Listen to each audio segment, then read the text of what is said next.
as we go forward with the Human Rights Commission for the City of South Bend. And we do have, I see many people on board. That's great. And so, Judy, I'm going to turn it over to you, and you just let me know at what point in time you want me to pull up your presentation and the worksheet as well, and we can go from there. You can pull that up right now while I just introduce myself. Absolutely.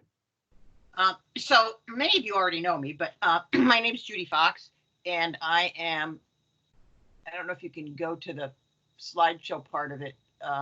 Yeah, perfect. My name is Judy Fox, and I am a clinical professor at Notre Dame, and I work on issues mostly of housing. We run a clinic, a free clinic for folks that does consumer issues, but most of them are related to housing. So mortgage foreclosures, land contract issues, and evictions.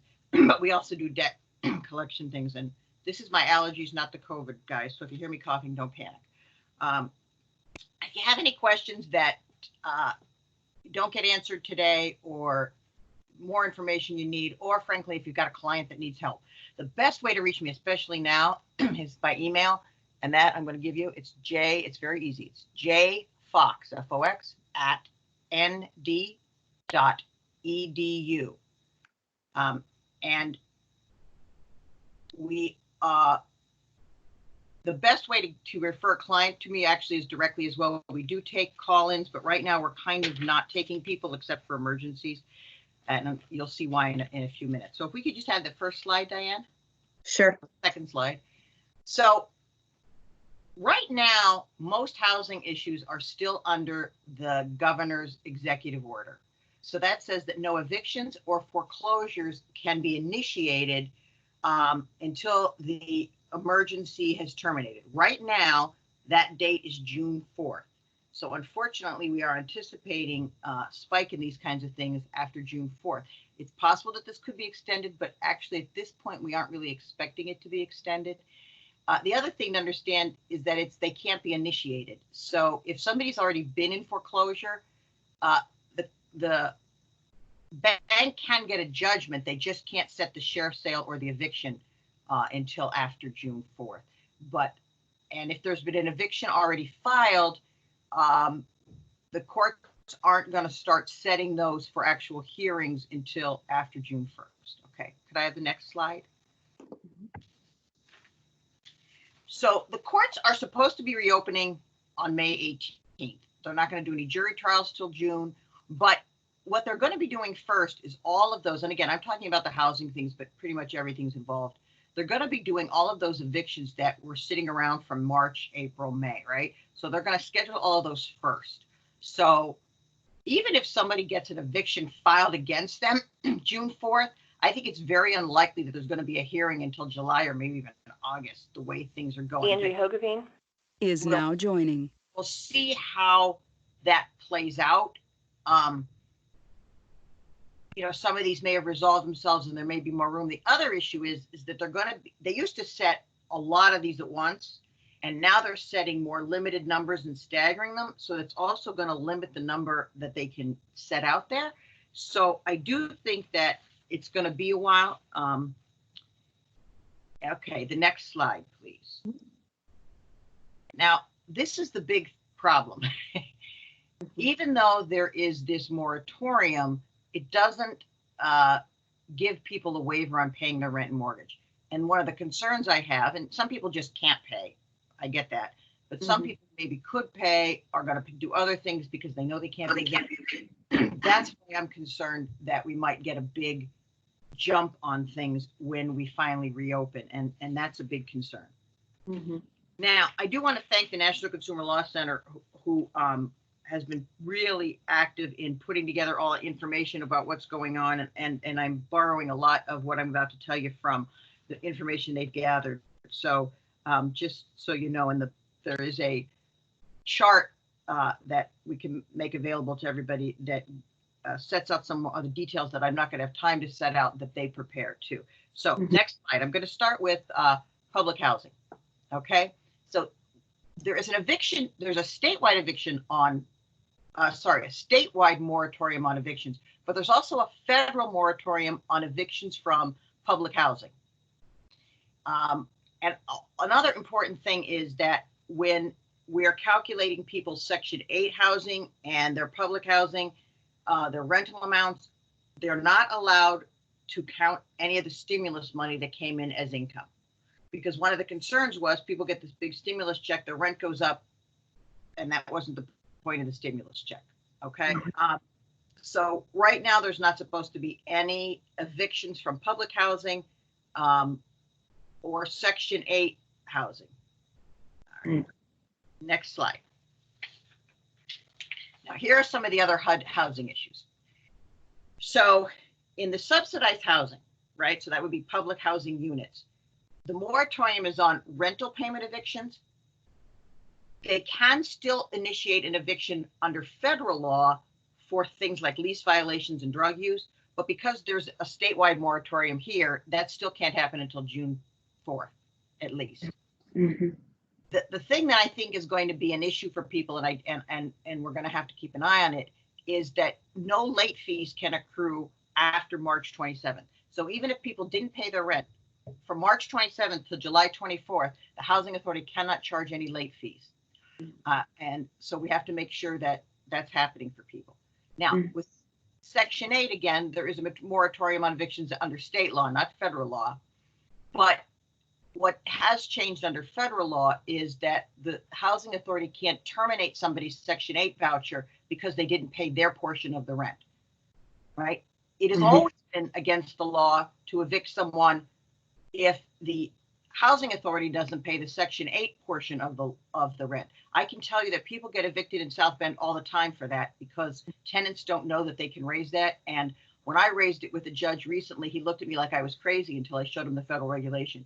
So even if the lease says that they can be terminated for not paying the Section 8 portion, they cannot. The federal government has asked the housing authorities to not be evicting people because they abandoned their properties. So if it looks like somebody's moved out and whatever, housing authorities can do evictions. They're asking people not to do that because we don't know whether they're in the hospital, whether they got stuck somewhere and can't get back here because of the coronavirus, all of that kind of things. So they are asking people to, be the housing authorities to be better about that. One of the problems we are having is that there's no inspections or certifications are taking place. I was in touch with a housing authority yesterday to ask when that's happening, and I haven't gotten an answer back because I do have some people that are going to have to move soon when this is lifted, and they're waiting to get their new houses certified, but there's no certifications taking place. Okay, next, please. All right, now this is what happened under the CARES Act. The CARES Act doesn't deal with renters at all. It deals with mortgages and lots of other things, but we're going to talk about mortgages. So there's a temporary forbearance on mortgage payments for any federally related mortgage. That's a mortgage with FHA, Fannie Mae, Freddie Mac, VA, USDA. Okay, next slide. And here's what we're not sure. So the federal moratorium ends May 27th. There's a lot of expectation that that's going to get extended, but we don't know for sure. But we still have our state moratorium that doesn't end until June 4th. So there could be, again, some confusion there with people and with banks not knowing quite what to do. But right now, the federal moratorium on foreclosures ends May 27th. The state ends June 4th. Because we are a place where you have to go into court to get a foreclosure, June 4th is probably the number that applies to us. But there is still, on top of all of this, there's a federal law that's been there for a while that says that a bank can't initiate foreclosure unless you are at least 120 days late. So you have to be at least 3 months late before they can initiate foreclosure. Okay, next slide. So the first question people ask is, how do you know if you've got a federally related mortgage, right? So you can go online on Fannie Mae and Freddie Mac, and there's a lookup thing. You need your last 4 digits of the social security number and your address. An FHA loan, you can usually tell by looking at the paperwork. It'll usually say on the paperwork, but the problem is a lot of these loans were sold during the mortgage foreclosure crisis to other places. So it might not, you might have had a HUD loan at one point, but now you don't. So I provided a phone number there, and I don't know, hopefully, Diane, maybe we could email these to everybody or something so that they could have some of this information. But there's a phone number you can call. The VAs, pretty much people know if they have a VA loan because obviously they had to be a vet, but it's on the documents. USDA are tough. I'm not going to talk a lot about them. We don't see a lot of those, but there are some questions that people have. I mean, one sure thing is if your actual lender is the U.S. government, it's definitely a USDA loan. But there are two types of USDA loans, so usually you can tell from the paperwork if it's a USDA loan. Okay, next slide. If you really, really don't know, you can ask. You send what's called a quid pro or a request for information to the lender. You want to ask them who owns, insures, or guarantees the loan. You have to make sure you send that to the address that's on the bank statement for those. If you send it to any other address, they can ignore it, and they will. So you have to send it to the specific address. It's usually in very small print on the back of the statement. So right now there is a mandatory forbearance on any federal loan. You have to ask for it, but there's no application. You just have to call up the lender and say, I want the forbearance. Now, one of the problems we're hearing is the lenders aren't answering the phone, but we'll see what's going on with that. Most lenders are giving people a 3 months forbearance. You're entitled to 6 months, and if you ask for it, an additional 6 months. So if people are aren't getting their jobs back right away and their forbearance is ending, they are entitled to up to a year.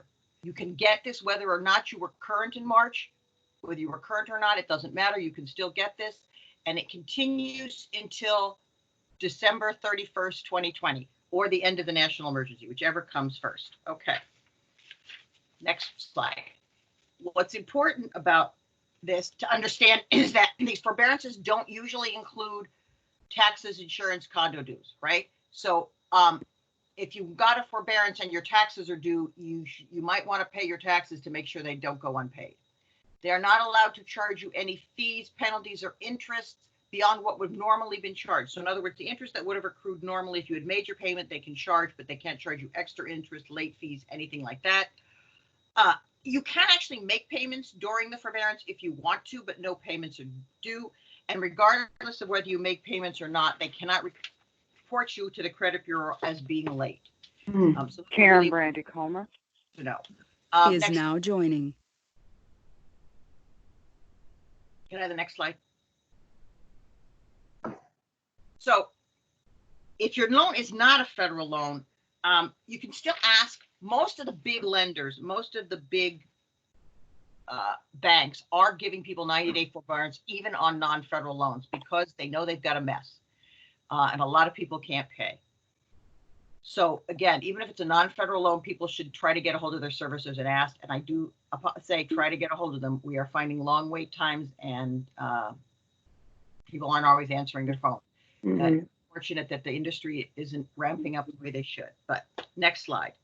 Now we're going to get into some of the details. And this is the big question people have asked. What happens when my forbearance is done? And most of the banks, from the clients I'm talking to, are basically saying, we don't know, which is not true. So if it's a Fannie or Freddie loan, and I'm using those because most of the loans out there are still Fannie and Freddie loans, right? They're required to either offer you a repayment plan or a automatic streamline mod. In other words, they just give you to that. And so there's some certain options for that.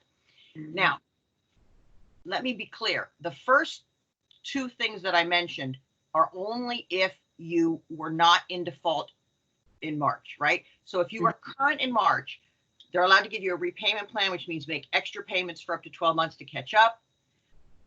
They can defer everything that you didn't pay in a non-interest lien. It just goes to the end of the loan. In other words, it just stack on what you didn't pay at the end of the loan, and it becomes a lien that only have to be repaid when the mortgage gets paid off or you sell the house or something.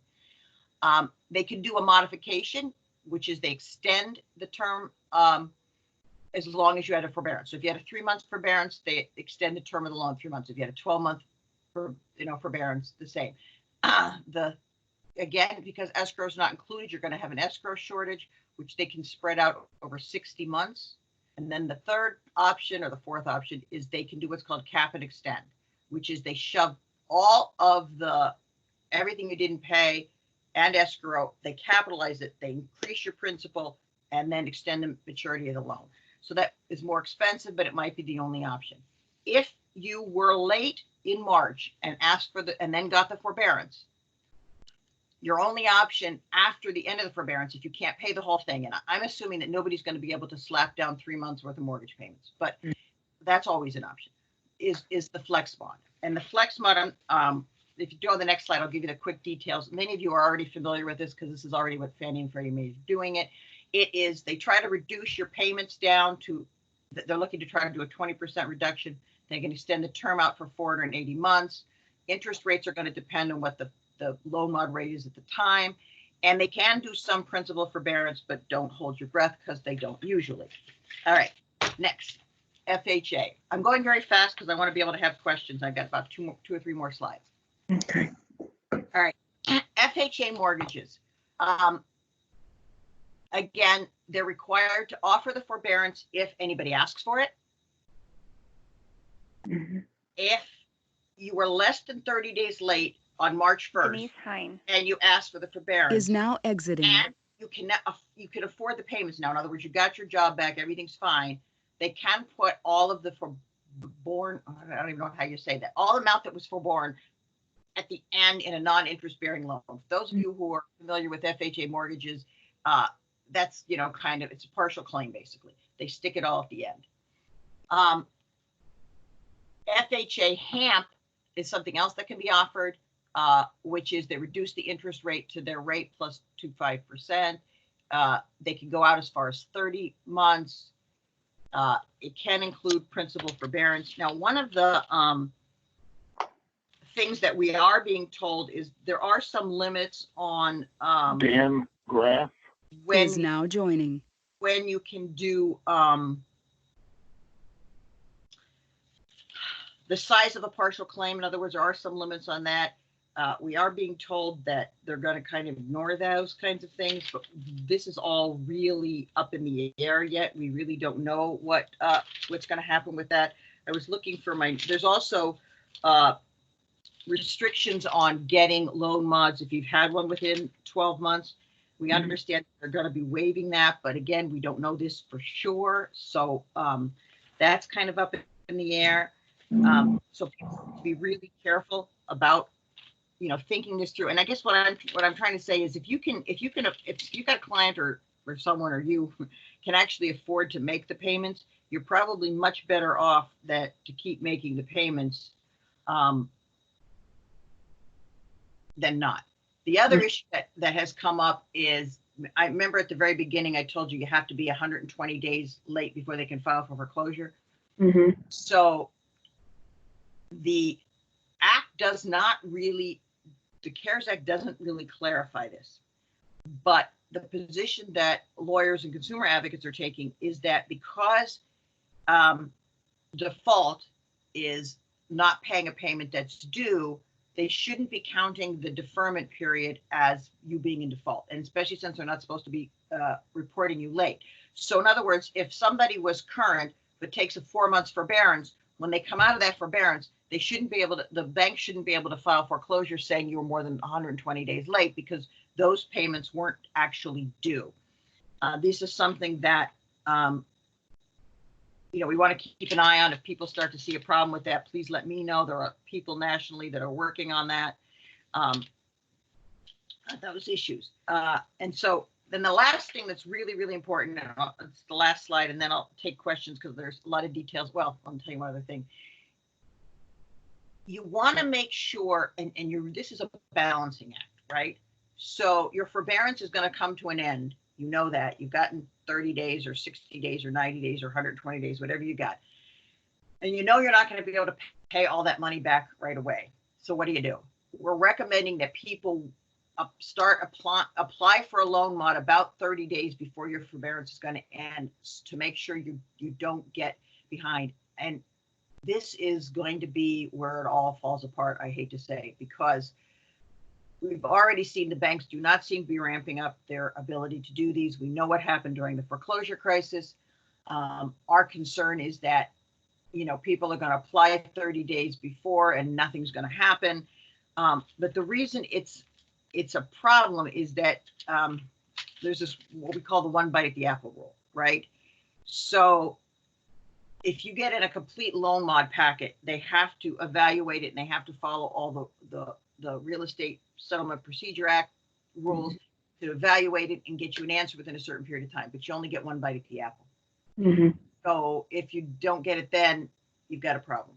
Now, I provided Diane with a chart that gives details on what happens with VA loans and USDA loans and all those other loans out there. And hopefully we can email that to everybody that can see it, because it was just so much detail to try to put together in such a short period of time for people. And if you want, I can email it too if you shoot me an email. And again, my email is jfox@nd.edu. So I think we have about 10 minutes or 9 minutes for questions, if anybody's got questions. Right. So hopefully people can hear if they have a question. I am trying to, well, hopefully we'll be able to get people to ask questions. Let me see here, or better yet, not. The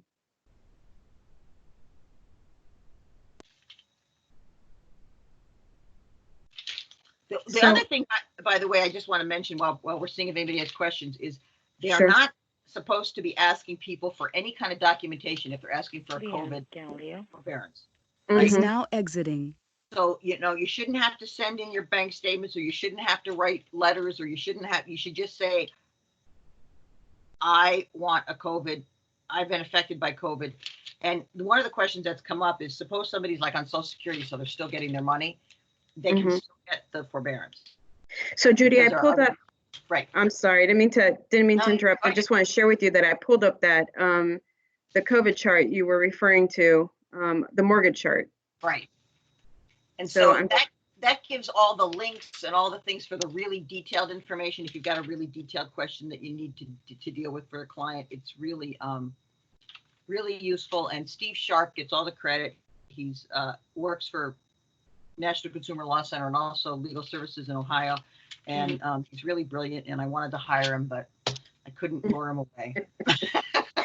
Well, I have that information also. So if someone is looking for that information, certainly feel free to give us a call. Let me see. I think that there is a question in the chat area. Let me see. Let me open that up. I don't know. Can you see that, Judy? Are people behind on land contracts treated as being renters?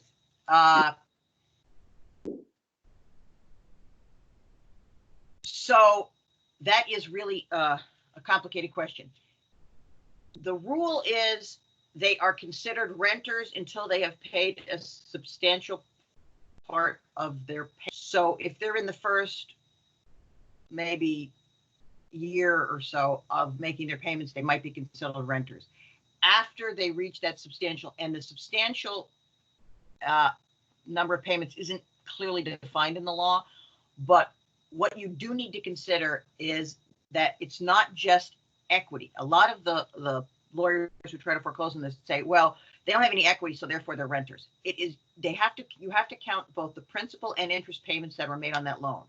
And courts have said as low as 10% is enough equity that they have to become, then it turns into a foreclosure, then they're treated like it's a mortgage. So if they're below that threshold, it's an eviction. If they're above that threshold, it's supposed to be a mortgage foreclosure. I have a couple clients who were evicted in small claims court that should have been foreclosed on.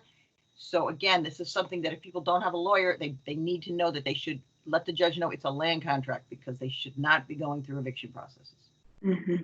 And the moratoriums apply to both, whether it's a mortgage or an eviction at this point. Any other questions? Judy, thank you. Any other questions? If you're on the Microsoft Teams app, please feel free to join the chat and you can ask your question. Certainly, if you have a question specifically for Judy, she provided her email at the beginning, and it's jfox. Sorry, I put it. So it's jfox@nd.edu. Is that correct? That's correct. And as I Okay. said, if anybody has questions and they want to just email me, or if they want, the presentation stuff, just shoot me an email and I can send it off. It's not a problem. Absolutely. And do you mind if I disperse that as well if they contact me Uh, directly? Not at all. Not at all. It's Anyone else have a question? what's going on, the better. Absolutely. Absolutely. I plan to share this information, believe me. And anyone else have a question for Judy at this point in time with regards to the information that she covered today? And, I would also just encourage people, if they, or, those of you who are working with clients, are seeing things that shouldn't be happening, please let us know, let me know, if they need a lawyer, because unfortunately, know all of this stuff. They can't know everything, right? So if you're in front of a judge, if you're not able to inform them of these things are going to happen that aren't legal, because the judges can't learn every bit of law in every area either, right? They rely on advocates to bring them up to date. And this stuff is a moving target, right? So a lot of them aren't going to be aware of a lot of these details. Judy, I have a quick question for you. So I know that it's difficult sometimes to start the conversations with, in particular with regards to your housing, et cetera. What's the best way to start to do that? If you're not quite sure, how do you start those conversations? I mean, I know that it starts by reaching out. I know that sometimes you might be frustrated by the time you actually get past, 3, 4, 5 recordings and then 3 or 4 or 5 live people. How do you start these conversations? What's the first question you want to ask? Well, I usually, in some sense, the COVID has made this easier, right? Because I've been trying to reach out to all my clients and say, look, we're all having challenges because of this issue. But if you're having any challenges related to your home, don't be embarrassed. This is the thing. People are embarrassed to tell you that they can't pay their rent or their mortgage. They need to know. So I usually say, look, everyone's having these issues. If you let me know early, I might be able to fix things. But if you let things go, it's not fixed. And that, so just here's the information. Here's what you need to know. And if you're having any problem, please check out. It shouldn't be the reality of the world, but I can tell you that my clients will get the runaround, but when a lawyer calls, they pay more attention. Okay. And that's unfortunate for a lot of people that are trying to maneuver these, complicated things. I mean, I'll be very frank, I have friends with PhDs right now who can't pay their mortgage, and they've been relying on me to tell them what to do because they can't figure it out, right? And so it's not an intelligence thing, it's not an income thing, it's a, they both lost their jobs because COVID. Well, they got off, and the big thing the New York Times did a big chart of where the states were in getting their unemployment benefits out. We're dead last, at least we were a week ago, right? So there are an awful lot of people out there right now who are entitled to unemployment who haven't gotten it. They've got a month or 2 months. Now their stimulus money's running out. Right. And now, but I think in this crisis, I think we can work with landlords to say, look, they applied, they're getting the money. The landlords know this situation because they're in it too. Right, right. And so if we can do that to avoid eviction, because once that eviction or foreclosure is filed, it's on your record. Whether you win or lose, it's going to hurt you. Right. And there's no way to get that off the record, correct? No, I mean, not right now. Okay. We have been trying for 2 years now, and I will try again. And not me personally, but advocates in the state, to be able to expunge those when after a certain number of years, or if actually you won, you weren't actually evicted. But right now, that's a real problem. Okay. And none of these protections extend to, say, for example, what would be a land contract type of a situation? No. I didn't think so. Okay. Okay. And we see a lot of land contracts in our community. Absolutely. And I have a question. I know you're talking about home ownership, So the question I have is, during this time with the COVID, are landlords allowed to raise the rent? Yeah, unfortunately, if you don't have a lease in Indiana, landlords can do almost anything they want. So yeah, Like I had some friends. They're living in a complex, I guess, apartment complex, and they received a note saying that the whole complex, they're raising the rent. Are they able to do that? usually yes. It may depend on what their leases say, but usually these big complexes have clauses in there that say they can. I mean, I'd have to see the lease to tell you absolutely yes or no. But what I will tell you is there's no prohibition anywhere in Indiana against raising the rent as much as they want. Unless Not you're- even at this. Nope, Not even at this, this. not even at this time. Okay. And Thank you. unless you're in like subsidized housing where there's, federal rules, but otherwise, that again was one of the things we were working on in the bill that failed the last two sessions. So, advocates need to get out there and help us. We wanted to have a cap on how much rent could be raised, each Okay. term. But Thank you.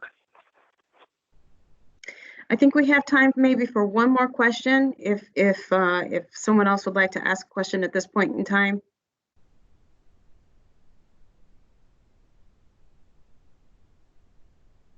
Okay, well, Judy? well, thanks for having me. And as I say one more time, if anybody else has questions and want to ask me directly, go right ahead. Okay. Just shoot me an email. That's the best way to reach me. All right, well, we All right. appreciate your time so very much. Thank you Nope. for that wealth of information and knowledge. And I will most likely invite you back. No problem. Thanks so Because much, this- Diane. Thank you so very much. We appreciate your time. Everybody stay safe. Thank you. Same to you. Same to you. Stay safe. Bye-bye. Bye, Judy.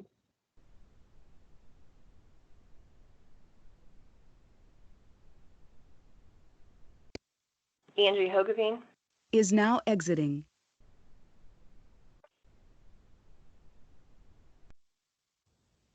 Dan Graff, Is now exiting.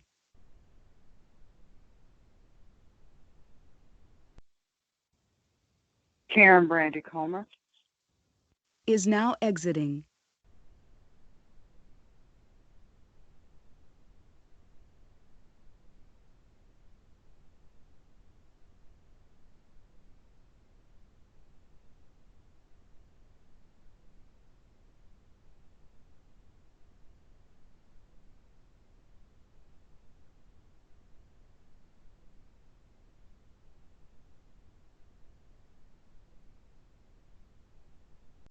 Unknown participant is now exiting.